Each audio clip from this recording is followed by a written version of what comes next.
think we got it this time. So if first time you don't succeed, try again, fail, try again, fail, try again, and you'll get it. So welcome back. If you decided to tune back in, thank goodness I got it. Basically decided to share with myself and figured out that, hey, we're here. And then I'll go through all that mumbo jumbo. But again, welcome back. This is Sheila Saturday. Sorry for the delay. It's the first time home buyers segment 2. So let's go ahead and get back into this information. And if you're watching this from YouTube, this is a Facebook Live broadcast. We had some technical difficulties, but hey, you're watching the replay. So let's go ahead and get into it. All right. So introduction. So if you don't know who I am Alicia Friday Goins, and I am co-owner of Goins Financial. I'm a wife, a mom, a chef. I own Elegant Cases by Allie. I wear many hats, but I am very passionate when it comes to helping people succeed financially, become homeowners, educate them on how to get out of debt and budget their money effectively. And this segment is all about equipping you with the steps that you need necessary to buy a new home. So please click, tag, and share with someone you know wants to be a homeowner, okay? The mission of these segments is also to introduce you to a network of wealth generators so that you can fully live out the lifestyle that you have been dreaming of, okay? This is a picture of me at West Palm Beach, and I know you can't see my face, so that is me. And, you know, it was just my pointy way of saying that this information is my free gift to you. So let's go ahead and get into it. All right, so to recap the first video, we went through 1 through 5 on the first video, and it was basically about the preparation process. This is still about the preparation process. Going to get a little bit more in depth, but we went over how to check your credit report and how to get your new score. We also talked about figuring out how much that you can afford for your new home. You know, different ways to find a real estate agent, different tools and things of that nature. Number 4, getting approved by a lender, and then number 5. What to do when you actually start looking at homes, okay? So today's segment, key areas, we're going to go over 6 through 10, and we're going to start with number 6, which is debt elimination and emergency funds. Also, we're going to talk about determining how much that you can afford, saving for your down payment, saving for your closing costs, and also getting qualified for the mortgage when you're self-employed. I know a lot of people on my timeline are self-employed, and they need to know what's what, because they're not going to stay on a job forever, but they still need to know, hey, if I'm going to use my self-employment money, how am I going to get qualified? We're going to go over that at the end, okay? So stay tuned for that. So let's go over number 1, debt elimination and emergency funds. Now, before you can even think about buying your home, you're going to have to, have that goal already set that one day you're going to be debt-free, or you're at least already working towards it.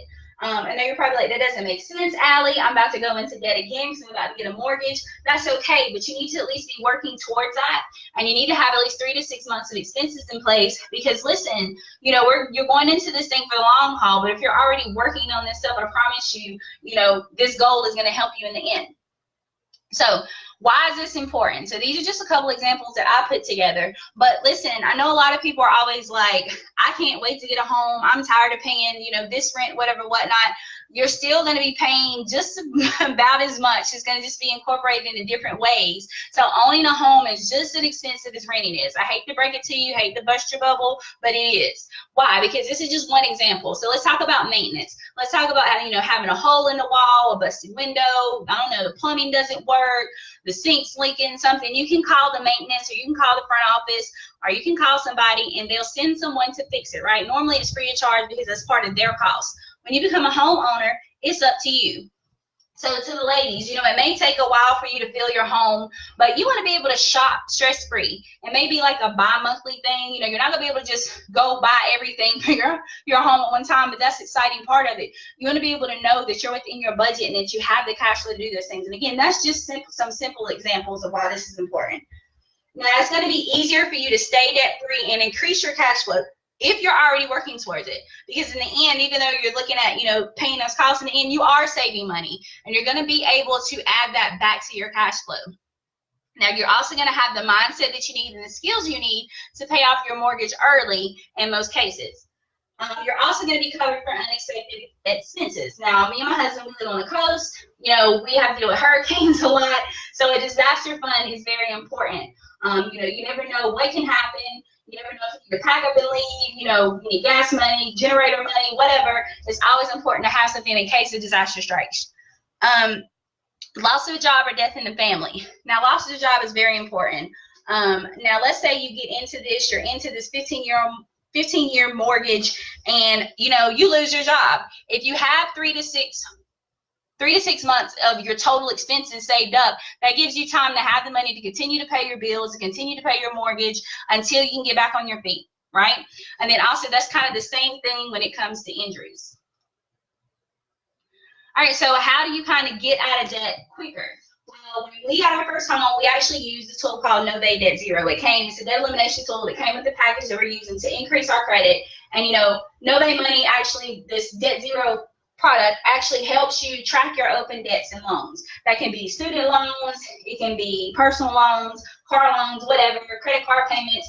All these things you're going to be able to compute, type into this website, and actually you're going to be able to put in stuff like your monthly minimum payment. What is your interest rate? What is the balance that you have? And it's going to help you come up with a game plan. Now, you're going to be able to manage your payments. And also, you're going to be able to figure out when the payoff dates are, because it's going to be very, very important when you go to qualify for a home, because they're going to know your DTI, which is your debt to income ratio. And this is going to help you kind of have it on paper in a sense, okay? Even though it's virtual, you'll be able to know. You're also going to be able to customize that plan. So if there's something that you need to move quickly, like you get towards the end and there's just that extra that you need, you'll be able to customize that plan, and Nove Debt Zero is going to help you do that. So you can get more information on that at getyournewscore.com. So let's talk about budgeting tools. I know a lot of people hate that word budget, but listen, when you get ready to get your house, all you're going to be doing is budgeting. Struggle meals, no eating out. I mean, you're going to have to be very strict with your money. You'll find that a lot of the things that you were doing with your money while you're waiting to become a homeowner in that standstill process, when we're watching your funds, you're like, you know what, I could have done without this a long time ago. I could have been here quicker. You're going to figure that out. But with this wealth management system, again, it's another website where you're going to kind of like a virtual spreadsheet, and it's going to help you get focused on your future financial goals. Now, you're going to be able to see where your money's going and take control of it. Like I said, it's going to have your fixed expenses, unnecessary expenses. You can plug in your credit card. You can plug in your debit card, your savings account, whatever cards that you have, PayPal, whatever. You'll be able to, put all those things, and you're going to be able to see your net worth and, plug in any assets that you have. All those things are going to go into that, and you're going to see what your money looks like. You're also going to be able to have easier conversations with your significant other. Not only that, easier conversations with your broker, your lender, your real estate agent. These people are going to want to know, what's what. And as long when you're using this tool, you know what your money looks like, and you can have those uncomfortable conversations. But I think that this doesn't make it uncomfortable. You're also going to be able to learn how to save effectively for unexpected and expected costs, okay? So again, getyournewscore.com has more information. Now, how do you get these tools? If you've seen the last video, I kind of went more in depth. I'm not going to do that this time, because hopefully you've been following along with this series because you want to become a homeowner. Now, we have Nove Money Basic and Nove Money Premium. Now, I will say, if you're wanting to speed up your process, you're going to want to go with Nove Money Premium. Why? Because it's going to give you more credit options. It's going to give you non-dispute letters monthly. It's going to give you fraud insurance to protect that new score, and identity theft protection. Plus, you're getting a credit score simulator, which is going to be very, very, very, very important, because you're going to want to see high numbers, most likely, to save you some money. So I would say go with that one. But hey, if that's not an option, that's cool. You can start with Nove Money Basic. That's what we started with when we got our first home. It's $199.49 a month. You're just going to get the credit dispute from all 3 bureaus and the Debt Zero software still, which is very important. Main thing we're talking about here, and the budgeting software, okay? So that's how you can make that change. All right, so how do you find out how much you can afford? Now, before you get emotionally attached with your new home, and it's going to be so easy to do that, you're going to be looking at all these beautiful homes, and you're going to be like, this is the one, and it may not be the one, and it may not be the one because you can't afford it. You need to know what you can afford before you even get your heart set on it, okay? It's not going to be one of those things where, hey, I'm going to make it happen. It's not that way in most cases, okay? You have to see what fits in your budget, but you have to know what that is. So let's do an example here, okay? Let's say you bring home $5,000 a month. Now, you're going to multiply that by 25% to find out your maximum monthly house payment. So that's about $1,250, okay? Now, that's based on a 15 mortgage. You do not want to do a 30-year mortgage. I will tell you why in a minute, but that's a 15-year mortgage with a 4% fixed interest rate. So here are some examples of some homes you can afford. You're looking at a house of $187,000, $188,000, 10% down payment. That's the minimum. $211,000, almost $212,000, 20% down payment, so forth, so on. Now, depending on your area, that's about a 3-bedroom home, 2.5 bath. When you look at 281 here in Wilmington, with a 40% down payment. If you want your payments lower, of course, you're going to need to put down a bigger down payment. So that's why you need to be saving towards that. Now, these numbers, however, do not include taxes, insurance, escrow, your appraisal that we're going to talk about briefly, your attorney fees, any of those things, unexpected expenses. That's why we keep talking about that. Those things are going to affect the monthly price that you're going to end up paying. So let's talk about number 3, saving for a down payment. So look, we talked about the budgeting tool. You're going to get that, or you got that, right?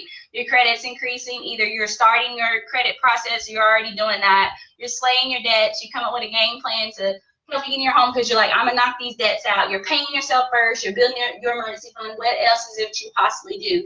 If you have to do these things, here are a couple more things, okay? If saving all that money is just not logical for you for whatever reason, here are some things. I'll go ahead and pull all these up. All right, so let's talk about the ARM, which is an adjustable rate mortgage. Now, they give you a low interest rate, but they allow the lenders to adjust that rate to transfer the risk of rising the interest rate. Okay, so they kind of put that in monthly payments to you. So that's kind of a plus, kind of a minus, okay? I just want to be transparent so you know what you're going to get into. You're going to find out anyway. So the FHA loans. Now, you may be able to get an FHA mortgage with as little as 3.5% down. But that means that you're going to have to pay mortgage insurance, okay, for the life of that entire, 15 years, whatever. Remember I said stay away from 30. We're about to get into that. But there's thousands of dollars that are not going to go towards paying off your mortgage. You want everything to go towards paying off your mortgage. So that's a plus and a minus there.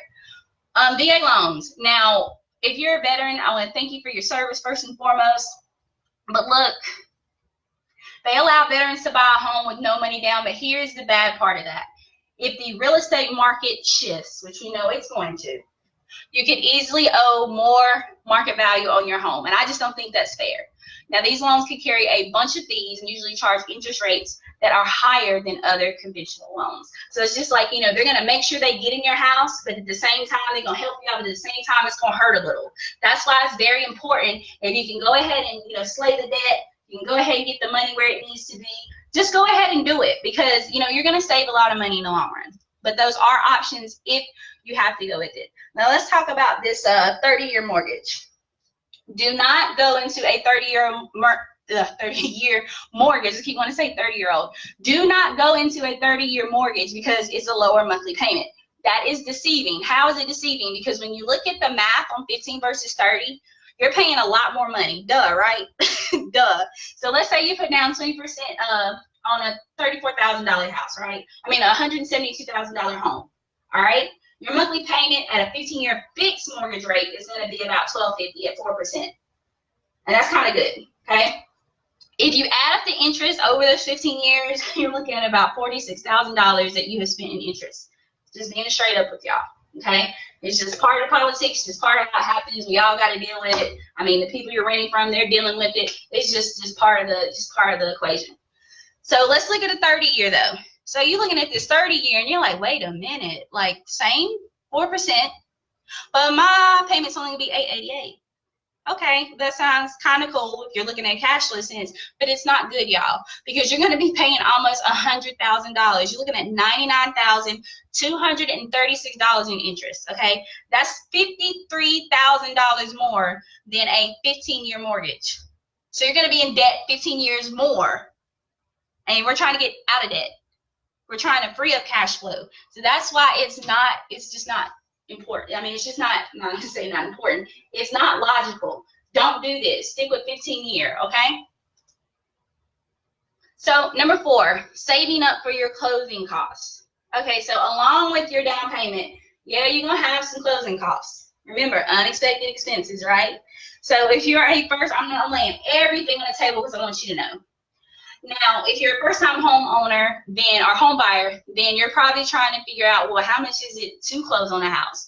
Well, on average, it's of the purchase price of your home. So whatever the purchase price is, multiply that by, I would say go ahead and just do the full thing, 4 to 5%, so you have a cushion. And that's how much your closing costs could possibly cost. Okay, so what does that include? We're talking about appraisal. So I picked this picture. It looked kind of groovy. I don't even think you use groovy. Just, I told you I was a cornball. But anyway, look at this picture. So I don't know. Maybe this looks like a coastal home, stuff on an island. I don't know. But if you were to go here, you want to make sure that, number one, somebody's done an appraisal. It's kind of like when you get a ding in your car. You know, you go to multiple places and get a quote. You know, when you're talking to a caterer, I know I have to do this a lot. Some people hit me up and, you know, they've gone to another caterer to get a quote to see who's the best one to go with. It's the same kind of mindset when it goes to appraisal. Because you want to see, you know, where's the best cost. So you want to make sure somebody qualified is doing that. Home inspection, very, very, very important. You want to make sure somebody is professional and has done a home professional. Because think about it, once you get in the house, in most cases, like the first home we had, in most cases we had a window of where something wasn't right, they had to fix it, or it was included in the warranty. You want to always read all the fine print. It may take you forever to read it, but you want to make sure you read it, because the moment you get in that house, and that's another thing, like liens on houses and things, all that stuff is going to fall into that too. If you do the home inspection and say the air conditioner unit just stopped working 2 days after y'all moved in and you're getting settled, you need to know that they're going to go ahead and take care of that, or it should have been fixed before you moved in the first place. Or if you're buying a home from a previous owner, it needs to be on them to get it fixed before you sign any paperwork to exchange any money. That's why home inspection is important. Credit report, we've already talked about that. You know, you're going to be paying for that, education or complimentary credit education. That's the closing cost. An attorney, you may need an attorney just to cover your bases, and homeowners insurance, which is needed. And you got to think about flood zone, disaster areas, all that good stuff. So that's what some things in closing costs include. So here are the last tips when it comes to that, okay? You want to make sure that you're doing this as soon as possible. You want to make sure that you're saving for your closing costs and your down payment as quickly as possible. If you don't know what kind of range you're in, again, start back with how much you know you can afford. And those are the types of houses you need to be looking for. And that's what you need to be saving towards. With the same intensity that you're trying to get out of debt and you're building an emergency fund. I'm talking about across the board. You probably think, like, look, money does not grow on trees. You have to get there. So you have to keep that same energy, okay? You know, I hate to say this, but I just got to be real. It's okay to put off your retirement savings just for a little while to save for your home, but you got to hustle, y'all. Y'all got to slay. That is my favorite word if you don't know already. You got to be on it. You got to be passionate about this thing, and you got to, you know, just get it done as quickly as possible. I don't care if you got to pick up a second job, sell some stuff, cut some unnecessary expenses, move to something smaller, be a minimalist, get a roommate. I don't care what you have to do, just get that closing cost and down payment as fast as you can. Or you can start a home-based business and use your residual income to help you with your bottom line when it comes to your cash flow, like we did.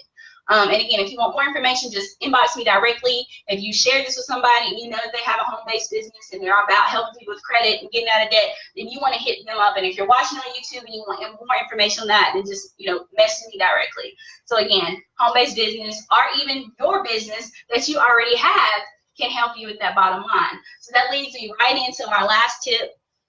So those of you that are watching that stay tuned in because you are a self-employed person or entrepreneur, this is where you really want to tune in.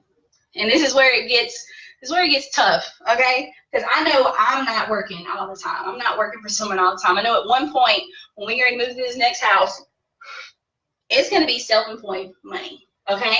And when we do, it's just the bottom line. It's going to be a little bit harder. It's not easy.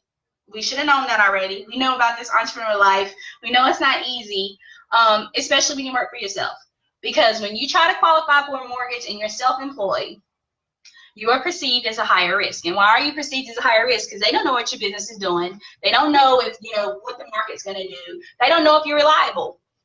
When you're employed, they're like, hey, you know, she gets paid here and there, you know, on this day, every 2 weekly, the money's coming. Not so much for self-employment. So let's get into this briefly. This is going to have to be a whole nother segment.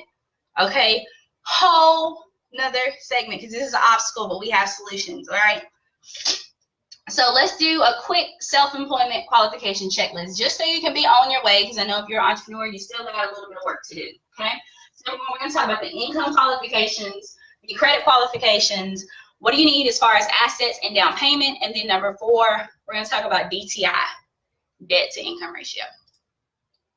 I didn't have anything put number 5. So let's talk about income. Now, income when it comes to self-employment, you're going to have your complete personal income tax returns. I said personal for the last 2 tax years. Complete with all the schedules, Schedule A, B, C, whatever they are, all the schedules. Talk to your CPA, be able to help you out with that. Now, if your business is not like my business right now is DBA, about to be LLC. If your business is a corporation or a partnership, you're going to operate a little bit different. As you already know, if you are LLC and partnership, they want a ton more paperwork in anything you do.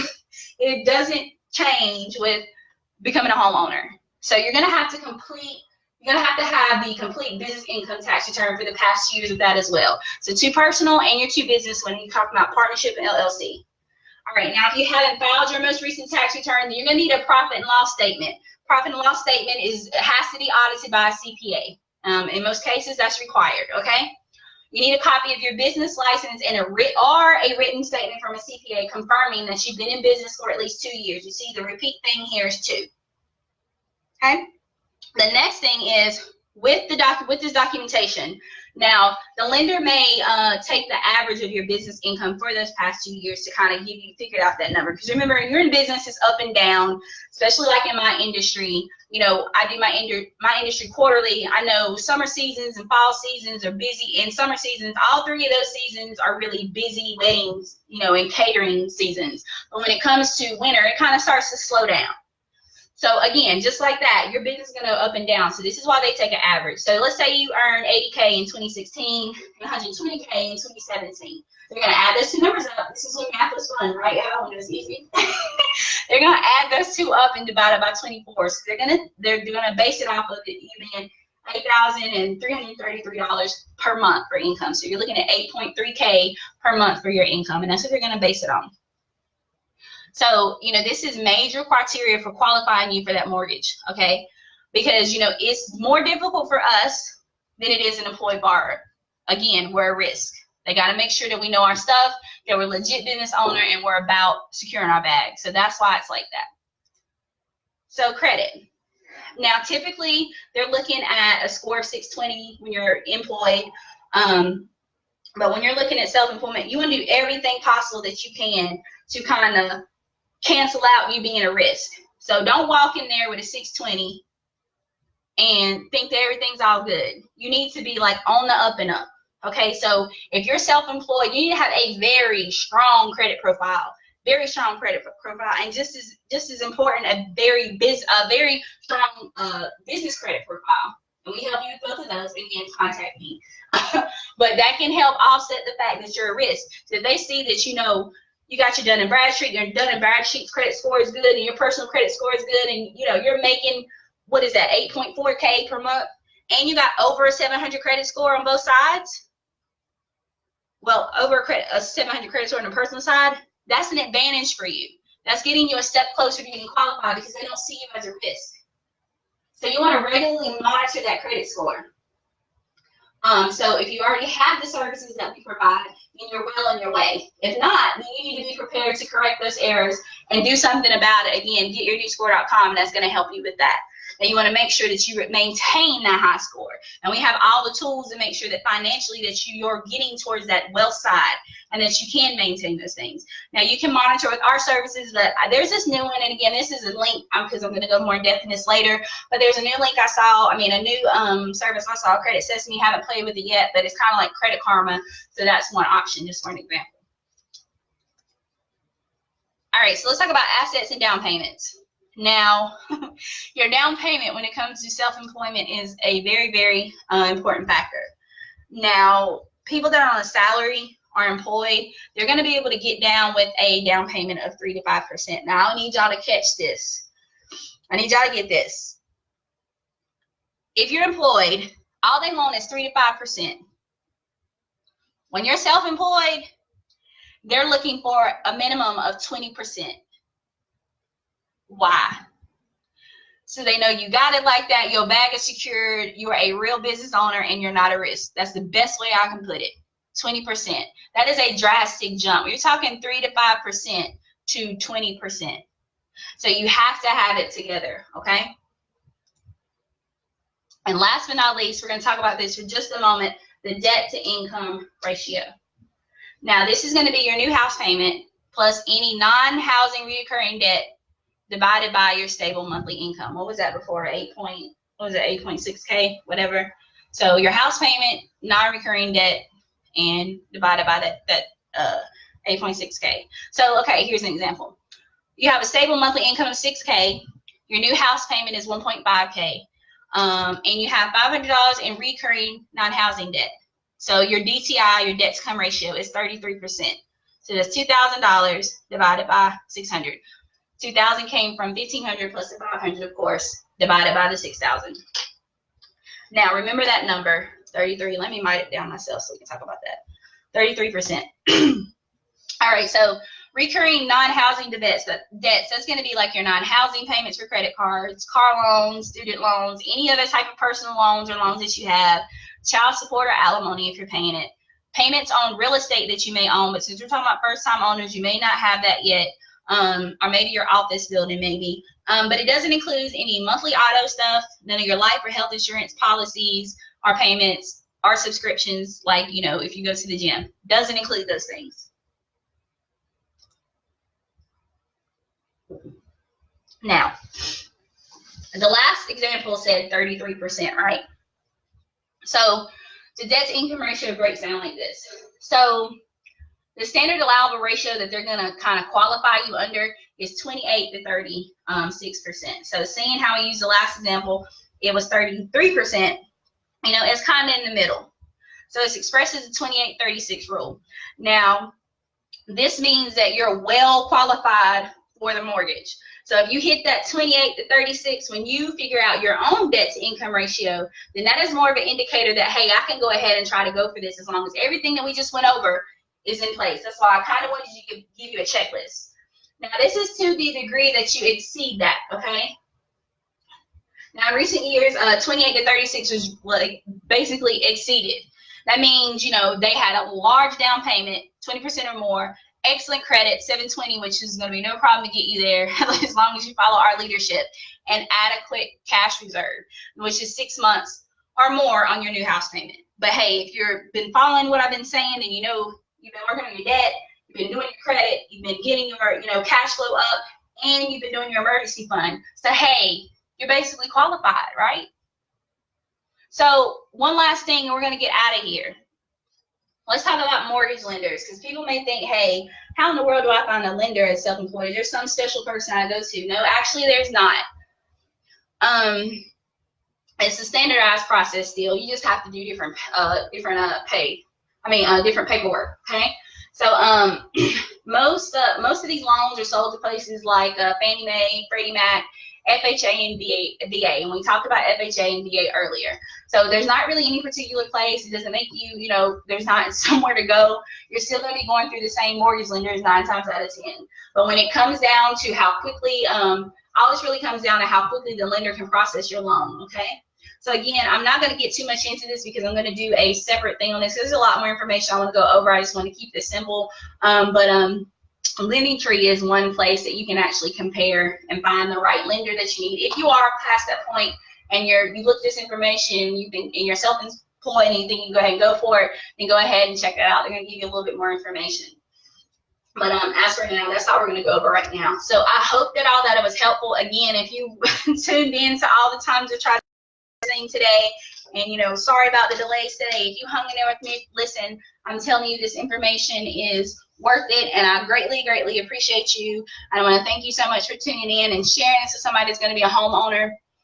And again, just thank you so much. So the next segment is not going to air until November the 16th because I have 2 prior engagements, one next weekend And I'm speaking at an event on November the 9th back home. So I won't be here. But again, November the 16th, I'll make sure to post that flyer. I'll test out my thing, make sure we don't have any technical difficulties. But yeah, that's about it. So again, thank you so much for tuning in. I can't wait. If you're watching this and you're ready to be a homeowner, please reach out to me or my husband so that we can help you do that. Or if this was shared on your timeline and you know the person that shared it helps do the same thing, please make sure to reach out to them. But I'm going to let y'all go because I took enough of your time today. And again, have a great rest of your weekend, and I will see you on November the 16th.